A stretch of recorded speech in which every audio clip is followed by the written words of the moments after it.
Welcome to Bandvis, the show where I take a look at a piece of film, whether made for cinema, directed video, or television. Take a look at it, try to make an argument as to why somebody would think it'd be a good idea to either outright ban it, or at least make some good choice cuts. Today, I've got the... Is this...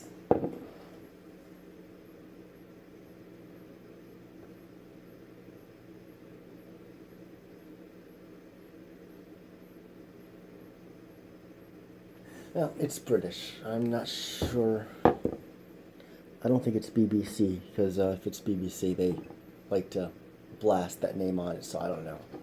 Be anything, Channel 4 or whatever. I'm not a Brit, so I don't really know what all stations you have. Except BBC, Channel 4,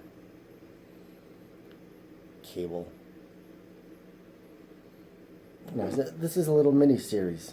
2 parts, hour and a half each. Now, what's so offensive about this high-end fantasy? I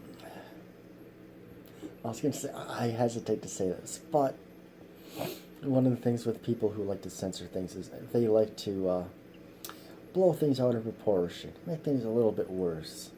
So this is going to go, although it's about 30 years past that, but this can get thrown into the whole, satanic panic thing of this being satanic, could sway the impressionables into the dark world of baby sacrifice. Just like Dungeons and Dragons. And the film Evil Speak.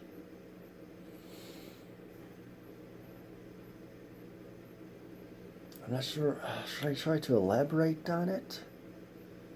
I mean, people who like to censor things, they usually don't elaborate. Or if they do, it's complete lies.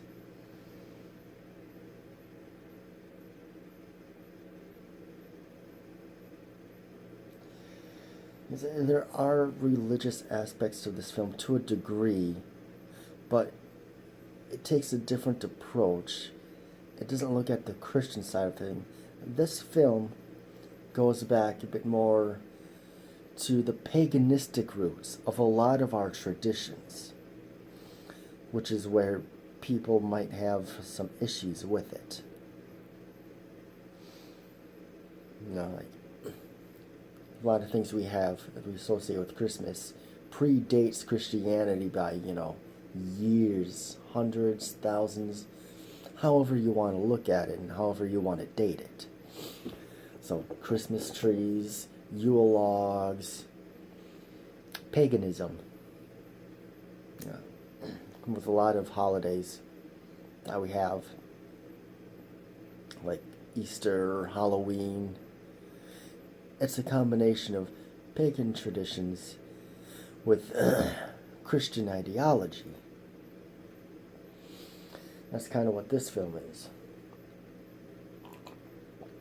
The Christian part is taken out to look at the origins, how things involve blood. So yeah, that could rub people the wrong way. Even if it is quite a fun, delightful film, and it's Terry Pratchett, so it's pretty funny. This takes place in the Discworld series. But it's pretty standalone. You don't really need to know much about the lore to get behind it. You don't need to worry about reading all the other books.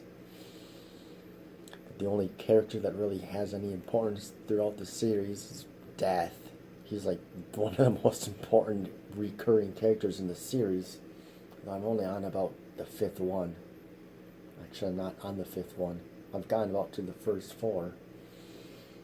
Haven't really done a whole lot much else. Reading takes a lot of time. Well, this is something I watch every year. It's fun. And looking at things differently, It's a nice, refreshing little take. It helps make things different. Instead of saving Christmas, it's about saving the entire world. It does do the whole belief thing. It does talk about belief as how it kind of has become a bit of a trope for Christmas films. But it does take things a little bit differently. Rather than...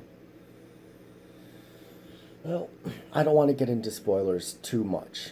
But if you can invest 3 hours, if you want something different from your standard holiday fare,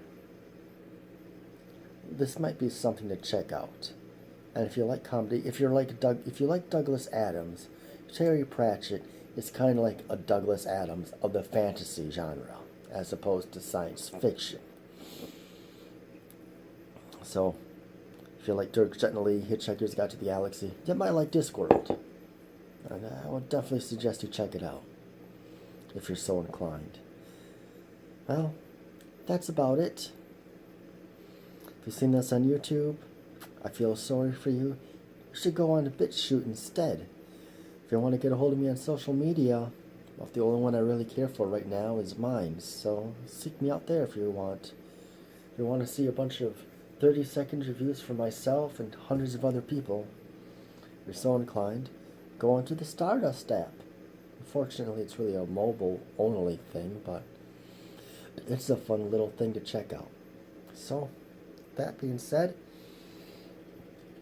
have a good holiday, and I will see you next time. Take care.